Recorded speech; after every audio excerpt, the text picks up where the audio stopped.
So let's get to one of the biggest corporate news, globally speaking, tonight. Apple shares fell more than 4% during Wall Street trading today as the U.S. Justice Department brought a landmark monopoly case against Apple, the iPhone maker giant. Prosecutors say Apple's ecosystem, from its Apple Watch to Apple Pay, supports monopoly which harm consumers, developers, and rival companies. Let's take a bite. Today, Apple's share of the U.S. performance smartphone market exceeds 70%, and its share of the entire U.S. smartphone market exceeds 65%. Apple charges as much as nearly $1,600 for an iPhone. But as our complaint alleges, Apple has maintained monopoly power in the smartphone market not simply by staying ahead of the competition on the merits, but by violating federal antitrust law. Consumers should not have to pay higher prices because companies break the law. We allege that Apple has employed a strategy that relies on exclusionary, anti-competitive conduct that hurts both consumers and developers. For consumers, that has meant fewer choices, higher prices and fees, lower quality smartphones, apps, and accessories, and less innovation from Apple and its competitors.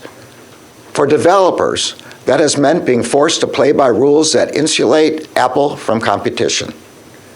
And as outlined in our complaint, we allege that Apple has consolidated its monopoly power not by making its own products better, but by making other products worse. Apple carries out its exclusionary anti-competitive conduct in two principal ways. First, Apple imposes contractual restrictions and fees that limit the features and functionality that developers can offer iPhone users. Second, Apple selectively restricts access to the points of connection between third-party apps and the iPhone's operating system, degrading the functionality of non-Apple apps and accessories.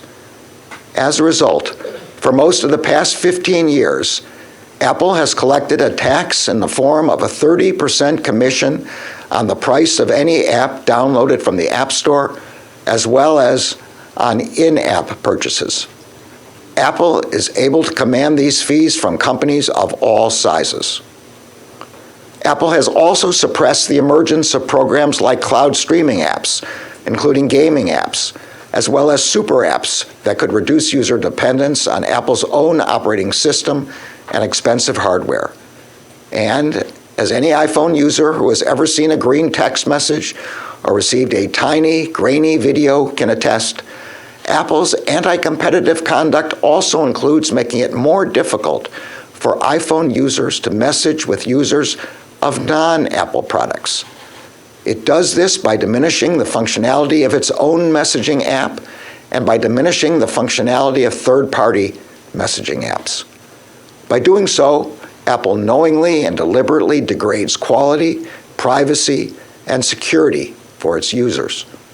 For example, if an iPhone user messages a non-iPhone user in Apple Messages, the text appears not only as a green bubble, but incorporates limited functionality. The conversation is not encrypted, videos are pixelated and grainy, and users cannot edit messages or see typing indicators.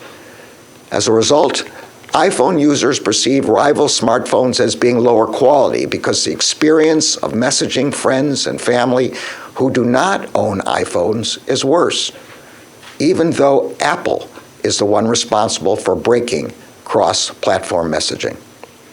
And it does so intentionally. For example, in 2013, a senior executive at Apple explained that supporting cross-platform messaging in Apple Messages, quote, would simply serve to remove an obstacle to iPhone families giving their kids Android phones, close quote. In 2022, Apple's CEO was asked whether Apple would fix iPhone to Android messaging. The questioner added, quote, not to make it personal, but I can't send my mom certain videos, close quote. Apple's CEO responded, buy your mom an iPhone. In addition to selectively controlling app distribution and creation, we allege that Apple is violating the law by conditionally restricting developers' access to the interface which is needed to make an app functional on the Apple operating system.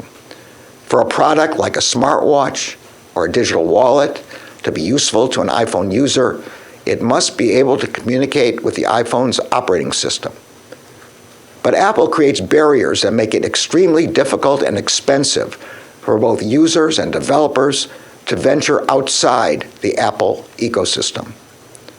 When it comes to smartwatches, Apple not only drives users to purchase an Apple Watch, which is only compatible with an iPhone, it also uses its technical and contractual controls to make it harder for someone with an iPhone to use a non-Apple smartwatch.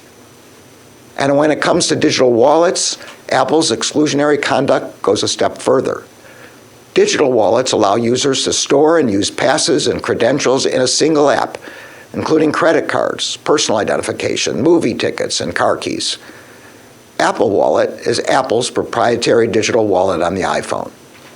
Apple actively encourages banks, merchants, and other parties to participate in Apple Wallet, but it simultaneously exerts its monopoly power to block these same partners from developing alternative payment products and services for iPhone users. For example, Apple has blocked third-party developers from creating competing digital wallets on the iPhone that use what is known as tap-to-pay functionality. That is the function that makes a digital wallet, well, a wallet. Instead, Apple forces those who want to use the wallet function to share personal information with Apple, even if they would prefer to share that information solely with their bank, medical provider, or other trusted third party. When an iPhone user puts a credit or debit card in Apple Wallet, Apple inserts itself into the process that would otherwise occur directly between the user and the card issuer. This introduces an additional potential point of failure for the privacy and security of Apple users. And that is just one way in which Apple is willing to make the iPhone less secure and less private in order to maintain its monopoly power. The Supreme Court defines monopoly power as, quote, the power to control prices or exclude competition. As set out in our complaint, Apple has that power in the smartphone market.